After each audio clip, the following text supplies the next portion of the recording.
Atos dos Apóstolos, capítulo 5, a oferta de Ananias e Safira. Entre mentes, um certo homem chamado Ananias, com sua esposa Safira, também vendeu uma propriedade, mas ele reteve parte do dinheiro da venda para si, tendo conhecimento disso também sua esposa. Ele levou a parte restante e a depositou aos pés dos apóstolos. Então indagou-lhe Pedro: Ananias, por que permitistes que Satanás enchesse o seu coração, induzindo-te a mentir ao Espírito Santo, para que ficasses com parte do valor do terreno? Mantendo-o contigo, porventura não continuaria teu? E vendido, não estaria todo o dinheiro em teu poder?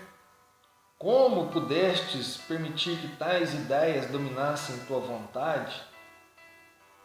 Não foi a homens que mentiste, mas contra Deus. Ao ouvir esta admoestação, Ananias caiu morto. Então, grande temor tomou conta de todos os que souberam do que havia acontecido. E alguns jovens tomaram a iniciativa de cobri-lo, carregaram-no para fora e o sepultaram.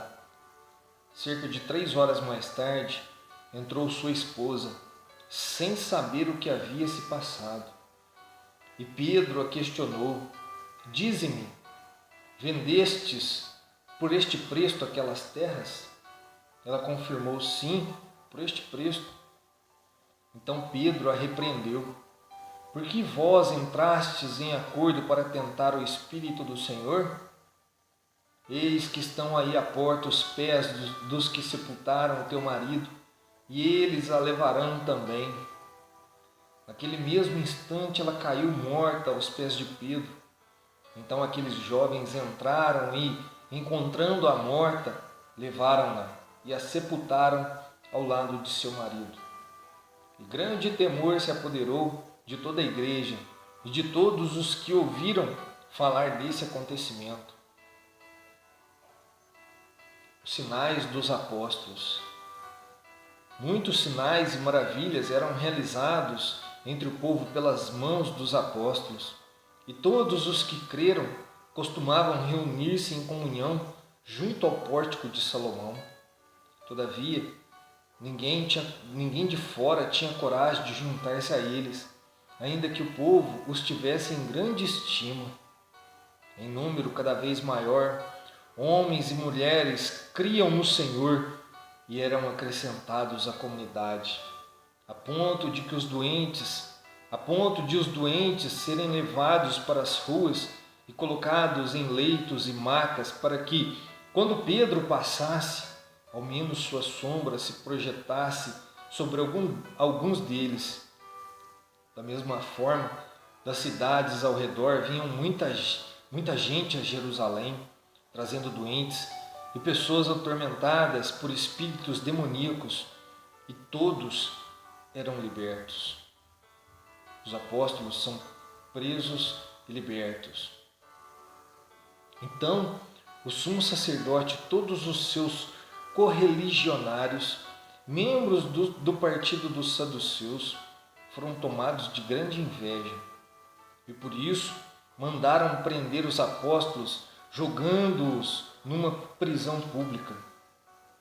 Todavia, durante a noite, um anjo do Senhor abriu as portas do cárcere, conduziu-os para fora e instruiu-lhes: Ide, apresentai-vos no templo e anunciai às multidões todas as palavras da salvação.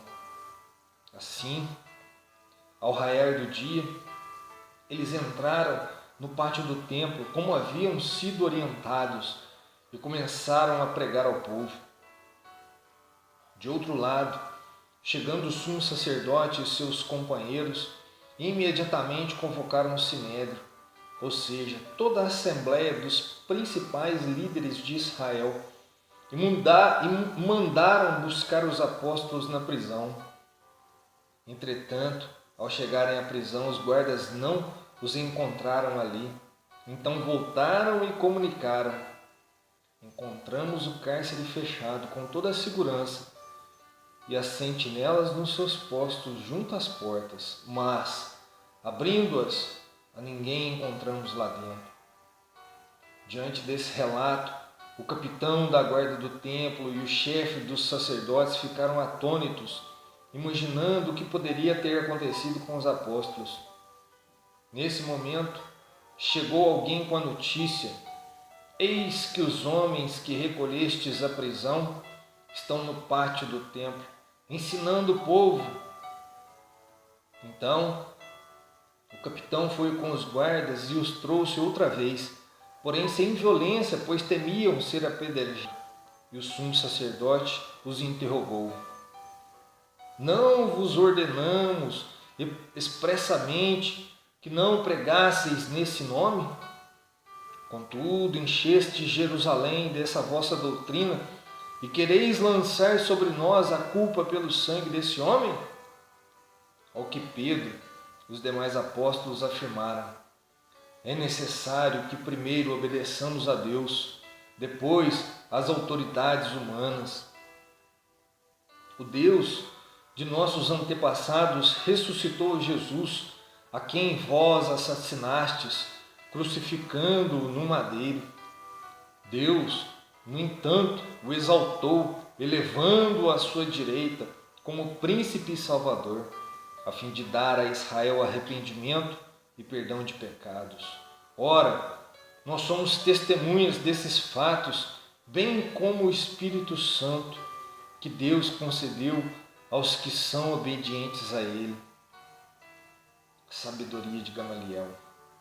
Ao ouvir estas palavras, eles muitos se enfureceram e queriam matá-los.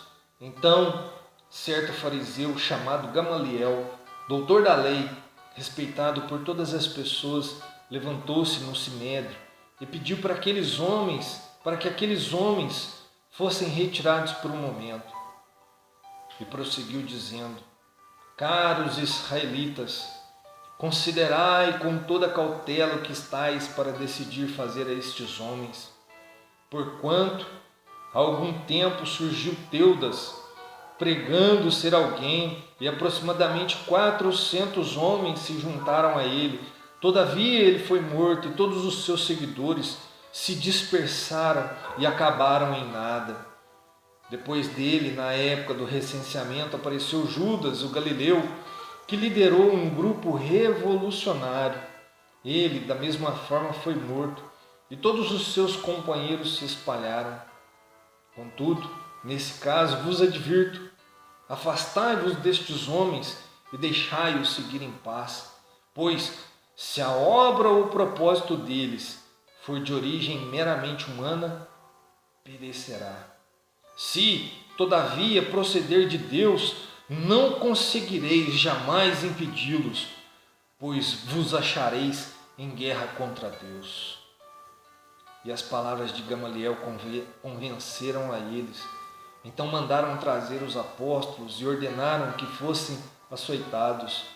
Depois exigiram-lhes que não mais falassem no nome de Jesus e os deixaram sair em liberdade. Os apóstolos se retiraram do sinédrio, contentes por haverem sido considerados dignos de serem humilhados por causa do nome. E todos os dias no templo, bem como de casa em casa, não deixavam de pregar e ensinar que Jesus Cristo é o Messias.